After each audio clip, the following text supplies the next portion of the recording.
네, 올여름 폭염 참 끈질기게 이어지고 있습니다. 기상청이 다음 주 중반이 지나면 이번 폭염과 열대야가 확실히 누그러질 것이란 예보를 내놓았는데요. 과연 이번에는 예보가 빗나가지 않고 전망이 맞아 들어갈지 김재훈 기상 전문 기자와 자세히 알아보겠습니다. 안녕하십니까? 네, 안녕하세요. 네, 이번에는 정말 기상청의 전망이 맞아 떨어졌으면 좋겠는데 네. 일단 이번 주말 날씨부터 전망해 볼까요? 오늘 날씨는 어떻습니까? 네, 정말 지긋지긋하다는 생각이 들 정도로 올여름 폭염 참 길게도 이어지고 있습니다. 지난주 40도에 육박하던 극심한 폭염은 좀 약해지긴 했지만 그래도 여전히 수온주가 35도를 넘나드는 불볕더위가 이어지고 있는데요. 오늘도 전국 대부분 지방에서는 폭염이 나타나겠습니다. 서울의 낮 기온이 34도, 광주와 대구가 35도 등으로 어제와 비슷한 수준의 더위가 이어지겠습니다.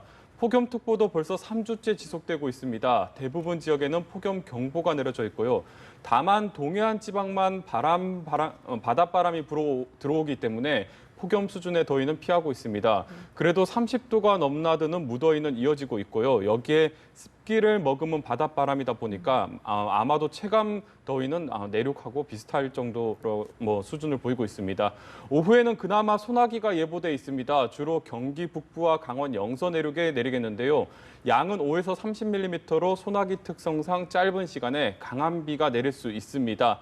여행객이나 나들이객들은 좀 주의를 할 필요가 있겠습니다. 네, 제가 여기서 지난주에 예보를 좀 기억을 더듬어 보자면 말복이 지나면 더위가 누그러질 것이다 이렇게 전망을 해주셨었거든요. 네. 그런데 또 덥습니다.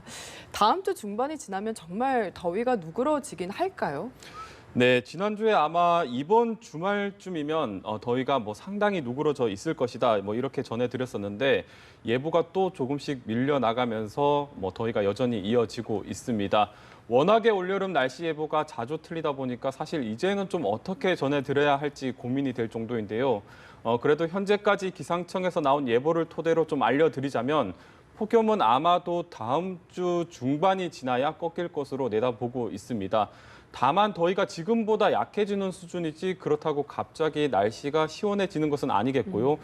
기온은 폭염 기준인 33도 밑으로 내려가는 정도이고 여전히 30도를 넘는 무더위는 이어지겠습니다. 지난주에 비하면 이번 주가 확실히 더위가 덜한 것처럼 다음 주가 되면 그나마 낮에도 활동하기가 한결 더 수월해진다. 이 정도로 이해하시면 될 것 같고요. 열대야도 다음 주 주말쯤이면 점차 수그러들 것으로 예상이 됩니다. 다만 대도시의 경우는 열섬 효과 같은 현상이 나타나기 때문에 밤더위가 유지되는 지역이 많겠습니다. 네, 저도 본의 아니게 자꾸만 왜 이렇게 계속 더운 겁니까 하고 여쭤보게 되는데요. 정말 올여름 폭염은 왜 이렇게 길게 이어지는 겁니까? 네, 올여름 폭염 끝날 듯 하면서 다시 기세를 올리기도 하고 길게 이어지고 있는데요. 이처럼 끝없이 기승을 부리는 폭염은 현재 한반도 주변 공기 흐름이 원활하게 흐르지 못하고 있기 때문입니다. 예를 들면 고속도로에서 앞쪽에 차 사고가 나게 되면 뒤에 있는 차들이 움직이지 못하는 것처럼 현재 한반도 동쪽에서 커다란 고기압 장벽이 만들어져 있습니다. 이 때문에 열기가 빠져나가지 못하고 우리나라 상공에서 계속해서 맴도는 것이고요. 여기에 중국 쪽에서 열파가 수시로 넘어오면서 공기를 데우고 있습니다. 사실 한반도 북쪽 상공에는 찬 공기가 내려올 준비가 되어 있습니다. 하지만 워낙에 한반도 주변 공기가 막혀 있다 보니까 북쪽의 찬 공기가 그대로 머물고 있는 것이고요. 아마 기상청이 다음 주에 폭염이 누그러진다 이렇게 전망한 것도 이 정체가 해소되고 찬 공기가 내려오는 시점을 주 중반 이후로 본 것입니다. 하나 더 전해드리자면 블로킹 현상이라는 것은 매년 발생을 하긴 합니다. 하지만 올해처럼 강력한 블로킹은 굉장히 이례적인 현상이라고 볼 수 있고요. 또 아마 좀 더 찾아봐야 되겠지만 한반도에서는 한 번도 나타나지 않았던 패턴일 것 같습니다. 그만큼 현재 날씨 상황이 예측하기 쉽지는 않다는 것은 분명하고요. 이번에는 전망이 좀 맞았으면 좋겠지만 만약에 다음 주에도 이 블로킹 현상이 해소가 되지 않는다고 하면 폭염은 누그러지지 않고 더 오래 지속될 가능성이 높습니다.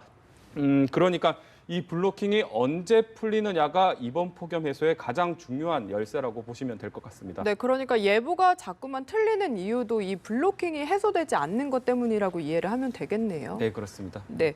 그리고 이런 가운데 간간히 태풍 소식이 들려오고 있긴 합니다. 그런데 폭염 해소에는 그다지 도움이 되고 있지 않은데요. 어제도 9호 태풍 소식이 들려왔는데 어떻게 이번에는 좀 폭염 해소에 도움이 될까요? 네, 뭐 이것도 지난주였는데요. 제7호 태풍 꼰손이 한반도 기류를 좀 흔들어 준다면 뭐 폭염이 완전히 누그러지진 않겠지만 완화시키는 데는 좀 어느 정도 도움이 줄 수 있다. 뭐 이렇게 전해드렸었는데 좀 효자 노릇을 해주길 기대했었는데 아쉽게도 7호 태풍이 예상보다는 세력이 상당히 약했고 또 일본 동쪽으로 너무 크게 비껴나가다 보면서 이렇다 할 도움을 주지는 못했었습니다. 그리고 이틀 전에는 8호 태풍 덴무가 발생을 했었습니다. 하지만 8호 태풍 역시 베트남 쪽을 향할 정도로 한반도와는 뭐 상당히 멀리 떨어져 있고요. 세력도 이미 약해질 대로 약해져 있는 상황입니다. 어제 9호 태풍 민들레, 10호 태풍 라이언록이 연달아서 발생을 했습니다. 하지만 9호 태풍 역시 현재까지의 예측대로라면 일본 동쪽 해상으로 진출을 하면서 이번에도 태풍의 도움을 좀 받기는 어려울 것 같습니다. 참고로 알려드리자면 이번 민들레라는 이름은 한글이고요. 북한에서 제출한 이름입니다. 네. 10호 태풍 라이언록은 현재 이상 진로를 보이고 있습니다. 보통 태풍은 남쪽에서 발생을 해서 북쪽을 향하는 게 일반적인데 현재 10호 태풍은 북위 30도가 넘는 고위도에서 이례적으로 발생한 것도 모자라서 북쪽이 아니라 오히려 남쪽으로 태풍이 지금 이동을 하고 있습니다. 오, 예. 이것도 거의 유례 없는 진로인데 태풍의 움직임에서 보듯이 그만큼 올해 동아시아 지역의 공기 흐름 상태가 좀 비정상적이다. 뭐 이런 모습을 잘 보여주고 있습니다. 현재처럼 이렇게 한반도 기류가 막혀 있다면 앞으로 발생하는 태풍도 한반도 쪽으로 접근하기가 좀 어렵겠고요. 그러니까 올해 폭염도 올해 폭염이 태풍도 좀 밀어내고 있다. 뭐 이렇게 생각을 하시면 될 것 같습니다. 네, 알겠습니다. 마지막으로 좀 장기적인 날씨 전망까지 해보고 싶은데요. 8월 벌써 중순인데 이렇게 기록적인 폭염이 이어지고 있습니다. 이렇다 보니까 9월도 또 더운 게 아닌가 이런 얘기들 벌써부터 나오고 있는데 다음 달 날씨는 우리가 어떻게 전망을 해볼 수 있을까요? 네, 올여름 더위가 유난했던 것처럼 뭐 이번 더위 뭐 쉽게 뭐 물러서지는 않을 것 같고요. 또 완전히 물러가는데도 시간이 좀 걸릴 것 같습니다. 아마도 30도를 넘나드는 무더위는 다음 달까지도 이어질 것으로 보이는데요. 올여름 극심한 폭염이 중국발 열파가 원인이다 이렇게 뭐 앞서 전해드리기도 했었는데 9월에도 이 열파가 한반도 상공으로 넘어올 가능성이 있습니다. 따라서 9월 초반에는 평년과 비슷한 수준을 보이다가도 중후반부터는 예년보다 높은 기온을 보이면서 늦더위가 나타날 가능성이 높습니다. 다행히도 9월이면 태양 고도가 좀 낮아지기 때문에 볕이 좀 약해집니다. 따라서 이번 달 같은 강력한 열파가 넘어오지는 않겠습니다. 하지만 지형적인 영향이라던가 지금처럼 장시간 기류가 막히는 다른 요인이 겹친다면 일부 지역에서도 9월에도 폭염 수준의 더위가 찾아올 수도 있습니다. 특히 올해 추석이 예년보다 상당히 일찍 찾아오는데 아마도 이번 추석은 늦더위가 기승을 부리면서 가을 느낌보다는 여름 느낌이 훨씬 더 많이 나는 추석이 될 것 같습니다. 네, 지금까지 김재훈 기상전문기자와 함께했습니다. 감사합니다.